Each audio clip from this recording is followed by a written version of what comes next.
সবে মেরাজের মূল ঘটনা ও শিক্ষা নিয়ে আমাদের করণীয়গুলো সংক্ষেপে জানানোর অনুরোধ করছি। ভাই, নবী করিম সাল্লাল্লাহু আলাইহি সাল্লামের জীবনে একটা তাৎপর্যপূর্ণ ঘটনা হলো মেরাজ বা ইসরা। মেরাজ এবং ইসরা এটি নবী সাল্লাল্লাহু আলাইহি সাল্লামের জীবনের সবচেয়ে অলৌকিক ঘটনাবলীর শীর্ষে। কোরআনে কারিমে আল্লাহ রাব্বুল আলামিন সূরা ইসরাতে একেবারে শুরুতে আল্লাহ বলেছেন, সুবহানাল্লাযী আসরা বিআবদিহি লাইলাম মিনাল মাসজিদিল হারামি ইলাল মাসজিদিল আকসাল্লাযী বারাকনা হাওলা। নবীজিকে আল্লাহ তাআলা মক্কার মসজিদে হারাম থেকে এক রাতে মসজিদে আকসা বাইতুল মাকদিস, সেখানে আল্লাহ তাআলা তুলে নিয়ে গেছেন অলৌকিকভাবে। কিভাবে নিয়েছেন? এই সৃষ্টি জগতের সবকিছু আল্লাহ তাআলা যেরকম চালান ওই রকম আল্লাহ তাআলা তার নবীকে ওখানে নিয়েছেন। সেখান থেকে ঊর্ধ্বাকাশে, ঊর্ধ্ব জগতে নিয়ে গেছেন, সপ্তম আকাশ ভেদ করে আল্লাহর আরশ, আল্লাহর সাথে সাক্ষাৎ এবং বিভিন্ন নবী রাসূলদের সাথে সাক্ষাৎ করিয়ে জান্নাত জাহান্নামের বিভিন্ন দৃশ্য তাকে দেখিয়েছেন। কিভাবে? সেটা কি দামি কোনো দৃশ্য দেখিয়েছেন, সরাসরি নিয়েছেন, আল্লাহ ভালো জানেন। আল্লাহ তাআলা সে সমস্ত দৃশ্য দেখিয়ে তাকে আবার দুনিয়াতে পাঠিয়েছেন। তার এই ঊর্ধ্বে গমন এটাকে আর রাত্রিকালীন যে ভ্রমণ, এই উভয়টাকে আমাদেরকে অ্যাজ এ ইমানদার বিশ্বাস করতে হবে। আল্লাহর কাছে অসম্ভব বলতে কোনো কিছু নাই। মুহূর্তের মধ্যে আল্লাহ তাআলা অনেক কিছু করতে পারেন, যেটা আমরা হয়তো বছরকে বছর যুগ যুগ ধরেও করতে পারবো না। এটাই তো আল্লাহ এবং আমাদের মধ্যে পার্থক্য। আল্লাহ স্রষ্টা, আমরা সৃষ্টি। অতএব মেরাজের এই ঘটনাকে আমরা একজন ইমানদার হিসাবে বিশ্বাস করতে হবে। তবে এর মধ্যে দুইটা পার্ট আছে। একটা ইসরা, অর্থাৎ মসজিদে হারাম থেকে মসজিদে আকসা যাওয়া পর্যন্ত, এটা কোরআনে আছে। অতএব এটাকে অস্বীকার করলে ইমান থাকবে না।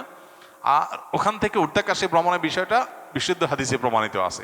ওইটা কেউ যদি বিকৃত করে, অস্বীকার করে, ওইটার ভিন্ন ব্যাখ্যা করে, তাহলে তাকে আমরা গোমরা বলতে পারি, কিন্তু তাকে অমুসলমান বলা যাবে না। মেরাজের সবচেয়ে বড় যে বিষয়টা, সেটা হলো মেরাজ আমাদেরকে অনেকগুলো বার্তা দিয়েছে। প্রথম কথা হলো আল্লাহর কাছে অসম্ভব বলতে কিছু নেই। দ্বিতীয়ত, 5 ওয়াক্ত নামাজের ইবাদত আল্লাহ দেওয়ার জন্য নবীকে ডেকে নিয়ে মেরাজে সরাসরি নির্দেশ করেছেন। অন্য সব ইবাদত জিবরিলকে দিয়ে পাঠিয়েছেন। এখান থেকে বোঝা যায় নামাজের সাথে কম্পেয়ার করার মতো আরেকটা ইবাদত বা ভালো কাজ ইসলামে নাই। মুসলমানের কাছে সবচেয়ে ইম্পর্টেন্ট কাজ নামাজ, কারণ এটাকে সবচেয়ে গুরুত্বের সাথে আল্লাহ তাআলা ফরজ করে দিয়েছেন। মেরাজের অনেক বার্তা আছে। বিভিন্ন রাসূলদের সাথে সাক্ষাতে তারা বিভিন্ন নাসিহা করেছেন। মেরাজে আল্লাহ তাআলা অনেক কর্মের পরিণতি জাহান্নাম হবে সেটা নবীকে দেখিয়েছেন। সেগুলোর উপর আমাদের সতর্ক হতে হবে। জেনা, সুদ, অন্যের হক নষ্ট করা, বিভিন্ন অপরাধের শাস্তি কি হবে সেটা আল্লাহ তাআলা তাকে দেখিয়েছেন। অতএব সেগুলোর ব্যাপারে আমাদের সতর্ক থাকা, এটা আমাদের কর্তব্য। এটা হলো মেরাজের শিক্ষা। আমরা হলাম মেরাজ দিবস পালন করার উস্তাদ।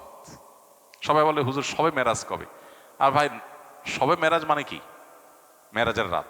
সবে মেরাজ মানে কি? মেরাজের রাত। বলে, হুজুর এবছর মেরাজের রাত কবে? এবছর তো কারোর মেরাজ হবে না। মেরাজের রাত কোত্থেকে আসবে? এবছর যদি কারোর মেরাজ হয়, তাহলে না বলা যাবে এটা কি মেরাজের রাত। মেরাজ তো নবীজির হয়েছে 1500 বছর আগে, শেষ। আর তো কারোর মেরাজ হবে না। এখন প্রতি বছর মেরাজ হয় কিভাবে? হ্যাঁ, আপনি মেরাজ দিবস বলতে পারেন। দিবস বললে আবার ওটাতে হয়েছে রাতে, আরেক মুশকিল। তাহলে মেরাজের রাত বলতে যদি বলেন যে মেরাজ দিবস টাইপ, তো সেইটার ব্যাপারে কথা হলো, পৃথিবীতে কোনো আলেম চূড়ান্তভাবে নিশ্চিতভাবে বলতে পারবেন না যে ঠিক অমুক মাসের অমুক বছরের অমুক রাতেই মেরাজ হয়েছে। কারণ মেরাজের রাত কোন রাত ছিল, কোন মাসে ছিল, সেটা কি রমজানে, সেটা কি রজবে, সেটা নবী সাল্লাল্লাহু আলাইহি ওয়াসাল্লামের হিজরতের আগে হয়েছে এটুকু নিশ্চিত, হিজরতের 1 বছর আগে, কয়েক মাস আগে, আরো বেশি আগে, এটা কেউ বলতে পারবে না। কারণ এটা নিয়ে ইতিহাসবিদদের নানাবিধ মত পার্থক্য আছে। এখানে একটা বড় প্রশ্ন ওঠে যে এটা কোনো কথা হলো? নবীজির মেরাজের রাতের এই তারিখটা সাহাবীরা সংরক্ষণ করে নাই, কেমন কথা? তো এটার উত্তর হলো, সাহাবীরা আমাদের মতো এত দিবস পূজারী ছিলেন না। আমরা হলাম কি? দিবস পূজারী। মানে কত দিবস পালন করা যায় সেটা খুঁজে খুঁজে বের করা, আর এই দিবস নোট করে করে দিবস উদযাপন করা, এটাতে আমরা যতটা অভ্যস্ত, 1500 বছর আগের পৃথিবীর মানুষ এই দিবস কেন্দ্রিকতা এতটা তাদের মধ্যে ছিল না। 1500 বছর তো বহুত দূর কি বাত। যাদের বয়স 40-এর উপরে বা এই কাছাকাছি বয়স যাদের, বা আরো বেশি যাদের বয়স, এদের একজনেরও দেখবেন জন্মের তারিখে ঠিক নাই। জন্মের ঠিক নাই বলে নেই, কিন্তু জন্মের তারিখের ঠিক নাই। কেন ঠিক নাই? কারণ এখন যেরকম মা বাপ বাচ্চা কয়টা, কয় মিনিটে, কোন দিন, কত সেকেন্ডে হয়েছে এটাও নোট করে রাখে। কারণ তার মনে অনেক শান্তি, অনেক ফুর্তি, পেটে ভাত আছে, অ্যাকাউন্টে টাকা আছে। এই পোলার প্রতি বছর অমুক দিন এই দিনের এতটা এত মিনিট এত সেকেন্ডে এসে ফুর্তি করতে হবে, এই জন্য সেটা সংরক্ষণ করে। কিন্তু 40 বছর আগে বাপমার কাছে এগুলোর কোনো ভ্যালু ছিল না, এত দিবস কেন্দ্রিকতা ছিল না। তাদের কাছে বাচ্চা হয়েছে এটাই গুরুত্বপূর্ণ, নাম আছে এটাই গুরুত্বপূর্ণ, কোন মাসে কোন তারিখ হইতেছে জানেও না। এখানে অনেক মনে আছেন যে তার জন্মের সঠিক তারিখ সে বলতে পারবে না। আমাদের দেশে পাসপোর্টগুলো নিয়ে যারা কাজ করে তারা বলতে পারবে, বিশেষ করে গ্রামাঞ্চলের বেশিরভাগ পুরাতন পাসপোর্ট নিয়ে কাজ করলে দেখা যায় যে সবার জন্ম তারিখ 1 জানুয়ারি। ফেসবুকে দেখবেন যে ফ্রেন্ড লিস্টে যারা আছে উইশ করার জন্য আপনার কাছে নোটিফিকেশন আসে 1 জানুয়ারি, আপনার বন্ধুদের বেশিরভাগের জন্মদিন, কারণ তার জন্মের তারিখে ঠিক আসলে নাই, তার মা বাবাও জানা তার জন্ম তারিখ কবে।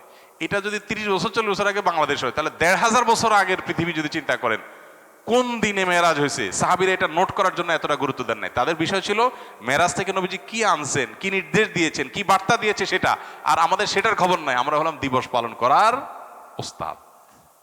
এই হলো আমাদের সাথে তাদের পার্থক্য। এই জন্য মেরাজকে ঘিরে কোনো দিবস কেন্দ্রিকতা নয়, বরং মেরাজের শিক্ষা আমরা ধারণ করব। চলমান মাসে মেরাজ হয়েছে, এটা অনেক ইতিহাসবিদদের মত, তবে অনেকের মতে অন্য মাসও মেরাজ হয়েছে সে মতটাও আছে। বিধায় এখানে আমাদের মেরাজকে কেন্দ্র করে আনুষ্ঠানিকতা না করে বরং মেরাজের শিক্ষাগুলো আমরা ধারণ করতে হবে। নামাজকে গুরুত্বের সাথে জীবনে নিতে হবে, জীবনের ফার্স্ট প্রায়োরিটি দিতে হবে 5 ওয়াক্ত নামাজকে। এটাই হলো মেরাজের সবচেয়ে বড় শিক্ষা গ্রহণ করা। বিভিন্ন অনুষ্ঠানে উচ্চস্বরে গান বাজানো হয়, এমনও হয় রাত 1টা-2টা পর্যন্ত বাজে। মানুষের ঘুম নষ্ট করে তাদেরকে কষ্ট দেওয়া, বাধ্য করে গান শোনানো তাদের কিরকম গুনাহ?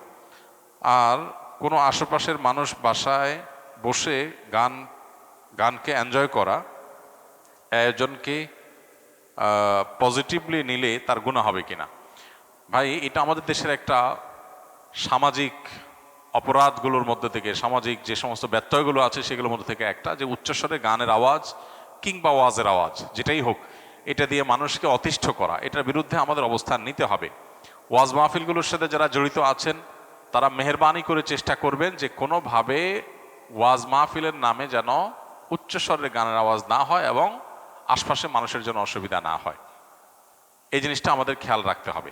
একই সাথে আমাদেরকে মনে রাখতে হবে যে এই যে গান বাজনা যারা করছে বেশিরভাগ তরুণরা এটার সাথে জড়িত, মানে তরুণরাই সাধারণত আয়োজনগুলো করে, সেজন্য বলা। এজন্য তরুণদেরকে সিদ্ধান্ত নিতে হবে যে আমি আনন্দ করব, এই আনন্দটা আরেকজনের কষ্টের কারণ হবে, আরেকজনের পেরেশানির কারণ হবে, এটা তো হতে পারে না। তো এই জন্য একজন ইমানদার হিসাবে আমাদের উচিত না কাউকে কষ্ট দেওয়া।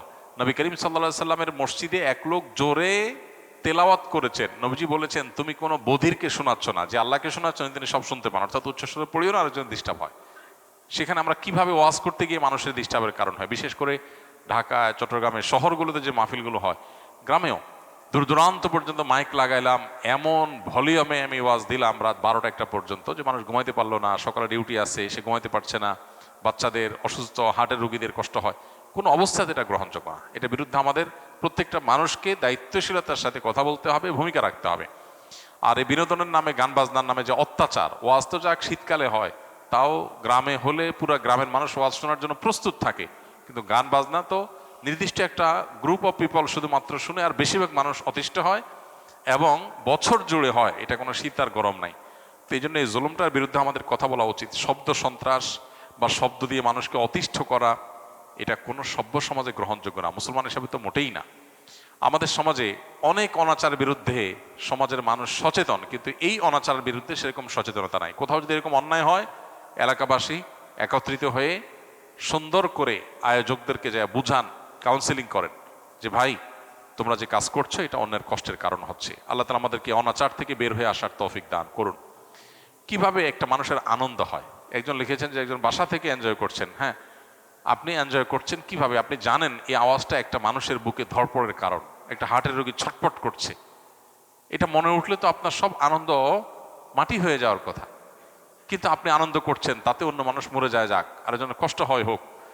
যে ব্যক্তি হারাম হিসাবে গান শোনা থেকে বেঁচে থাকতে চায়, যে ইমানদার এটা থেকে নিজেকে রক্ষা করতে চায়, তার জন্য গানের আওয়াজ হাতুড়ি দিয়ে আঘাতের মতো, সেটা শুনতে চায় না, আপনি জোর করে তাকে শোনাচ্ছেন। তো এই জুলুম কোনো বিবেকবান মানুষ করতে পারে না। এই জুলুম বোঝার জন্য মুসলমান হওয়ার দরকার নাই, বিবেকবান হলেই যথেষ্ট। মাথায় যদি একটুও মগজ থাকে তাহলে সে চিন্তা করবে যে আমার একটা উৎসব, আমার একটা ফুর্তি, এটা আরেকটা মানুষের চোখের পানির কারণ হচ্ছে। কিভাবে এটা আমি মেনে নিতে পারি? আপনি ফুর্তি করেন, ন্যায়ভাবে করেন, অন্যায়ভাবে করেন, সেটা তো এক জিনিস। আল্লাহর কাছে এর জন্য আপনার ধরা জবাবদিহিতা আছে। কিন্তু আরেকটা মানুষ ছটফট করছে, আরেকটা মানুষের কষ্ট হচ্ছে, আমি সেটা করতেছি। কোনো সভ্য সমাজ এটা হতে পারে না, কিন্তু আমাদের সমাজে অহরহ এই জিনিসগুলো হচ্ছে। বিবাহ বিনোদনকে কেন্দ্র করে, আকিকা অনুষ্ঠানকে কেন্দ্র করে, 31st নাইটকে কেন্দ্র করে, বিভিন্ন বিষয়কে কেন্দ্র করে দেখা যায় এই হাই ভলিউমে গান শোনার কালচার আমাদের দেশে আছে। মাহফিল তো একটা বিশেষ জায়গায় হয়, আর এগুলো দেখা যায় ঘরে ঘরে হয়। যুবকরা আস্তে আস্তে গান শুনলে তাদের ভেতরকার শয়তানি চিন্তাটা সেভাবে জেগে ওঠে না, যেন ফুল ভলিউম দেওয়া লাগে, যাতে শয়তান ফুললি অ্যাক্টিভ হয়ে যায়। আল্লাহ তাআলা আমাদেরকে হেদায়েত দান করুন।